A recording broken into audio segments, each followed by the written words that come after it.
Welcome to the debate. Before we dive into the main topic, please take a moment to subscribe, turn on the notification bell, like this podcast, and leave a comment to support the channel. Your engagement truly helps. So today we're tackling a source of, I think, universal frustration for anyone who's tried to learn a new language.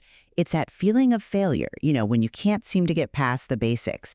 We're focusing on that critical leap, leveling up from that A1 or A2 beginner stage, where you might get the gist of a sentence to a confident B1, where you can actually, have a real conversation.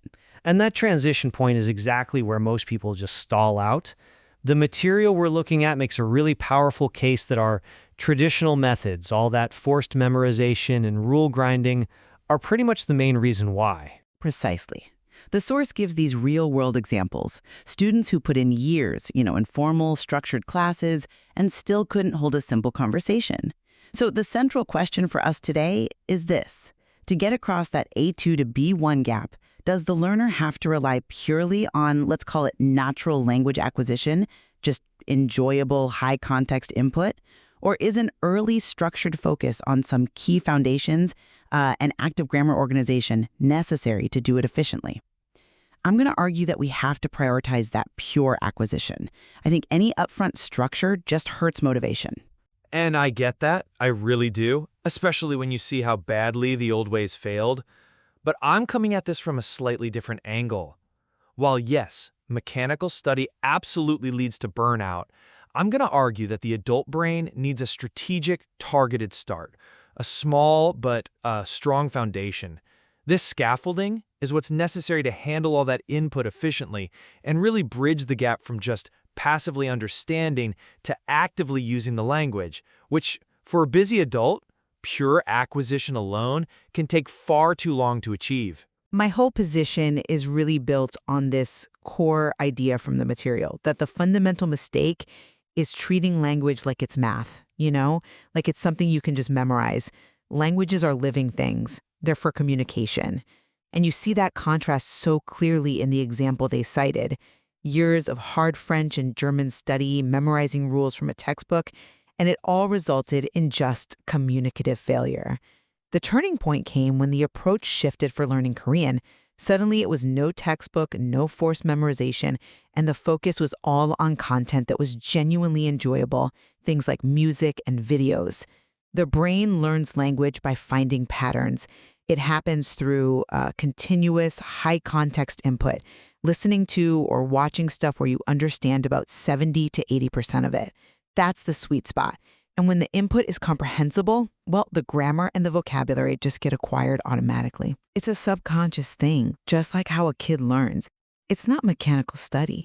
It's easier, it's more natural, and at the end of the day, it's just more effective. Trying to force all these rigid rules at the beginning just adds stress and slows that whole natural process down. I wholeheartedly agree that the traditional way, endless grammar rules, vocabulary lists with no context, is exhausting and, frankly, it doesn't work. But let's look a little closer at what the material actually prescribes for that initial phase. An A1 or A2 learner, especially someone new to the sounds or the script, can't just jump into 70 or 80% comprehensible input. They need some reference points. The source itself lays out specific foundational things you need in the first few days. Simple greetings, really common verbs like to be and to have, basic numbers. This initial targeted structuring isn't what I'd call mechanical grammar, but it's definitely an intentional organization. It gives the adult brain, which is already used to organizing knowledge, the hooks it needs to start sorting through all that input. So while context is the fuel, getting to B1, which is all about production, is so much faster if you're actively organizing the patterns you acquire. We can't just rely on passive recognition.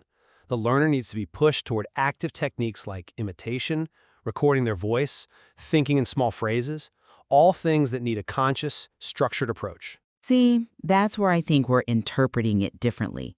When we talk about learning basic greetings, we're talking about meaning. We're talking about immediate communicative survival, not formal grammar. My position lines up with that warning in the material. Do not worry about grammar in the beginning. Explicit study of, complex sentence structures just creates this immense stress because a beginner has no context for it. The brain's pattern recognition system is trying to find meaning, not verb endings. If a learner is constantly stopping to analyze the structure, they're distracted from the main task, which is comprehension. Grammar emerges on its own, automatically, over time, with consistent exposure. The focus has to be on comfort, on consistency, and on meaning. Anything else is just a barrier. I'm sorry, I just don't buy that we need to completely avoid grammar. If we both agree the adult brain learns best through patterns, why would we insist on this long, slow discovery process when a basic framework can speed it up so dramatically? You said yourself the foundation includes simple sentence structure and core verbs. Well, what is that if not simplified grammar? It's a blueprint. Look, the problem with old-school teaching wasn't the idea of instruction itself, it was the complexity and the timing. Teaching the subjunctive mood before a student can even use the present tense. My argument is just for a necessary accelerant, a basic map of word order and core verb forms. That structure helps a learner get to that 70–80% comprehension sweet spot much, much faster. It makes the time they spend listening so much more efficient.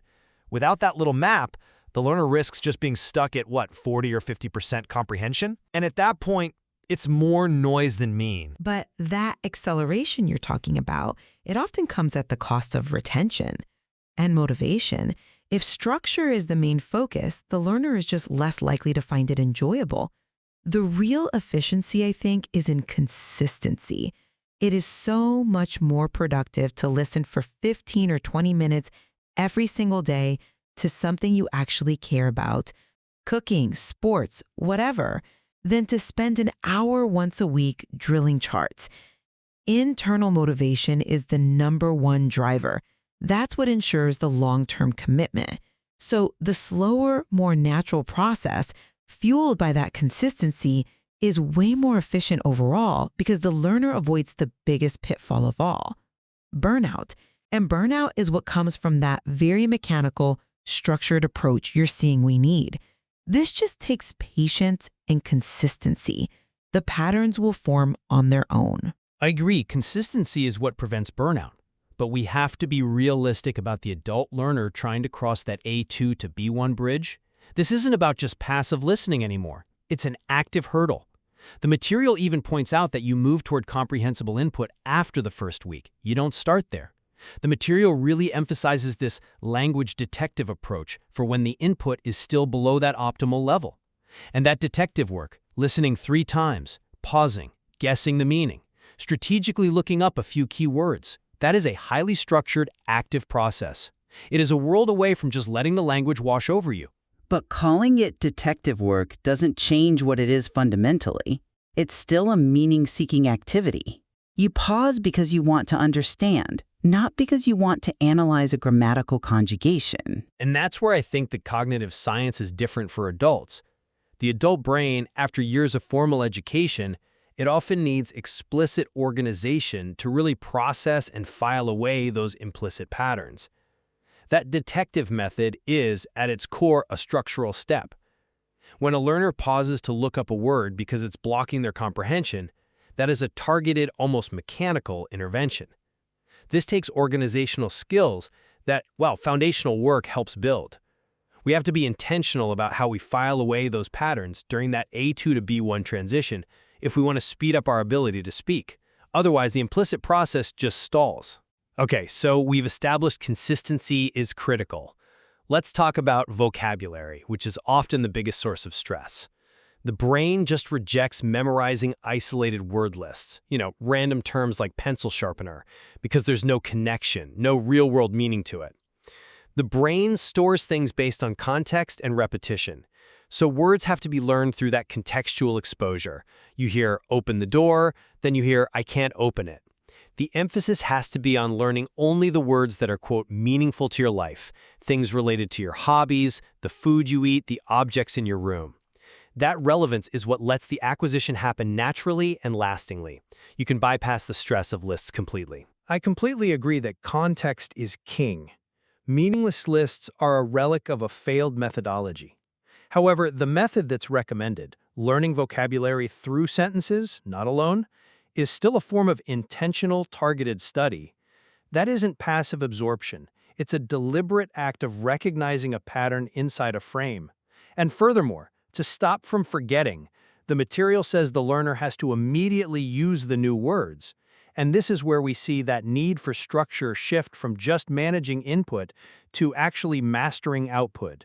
Simply picking up a word from context isn't always enough for an adult to move it from their passive memory to their active, usable vocabulary. And I would just argue that using the language is the organic result of acquiring it.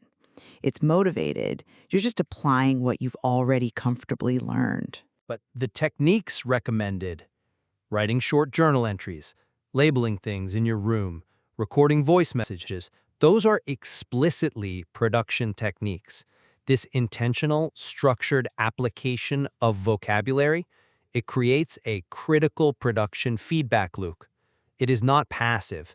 It's a mechanical step that goes beyond pure context. For that A1, A2 learner who's aiming for B1 production, this kind of intentional practice is absolutely crucial.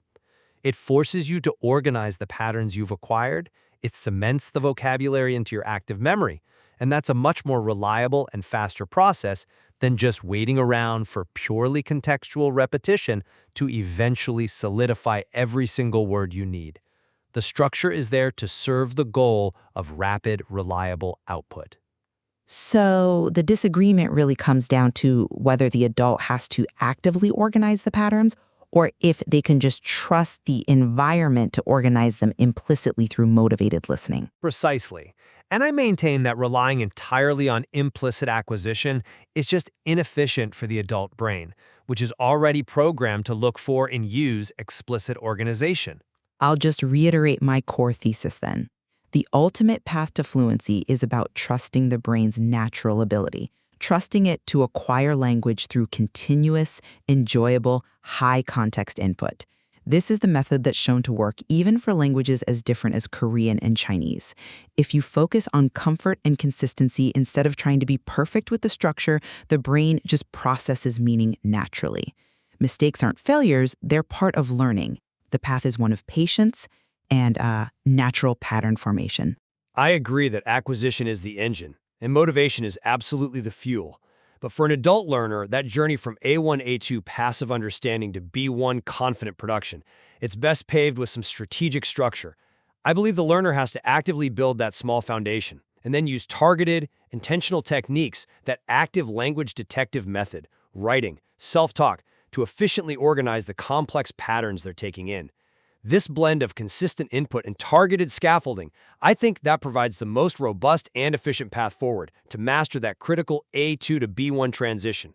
And of course, there's always more to explore in optimizing the journey. Thanks for watching. Please don't forget to subscribe, turn on the notification bell, like, and leave a comment to support the channel.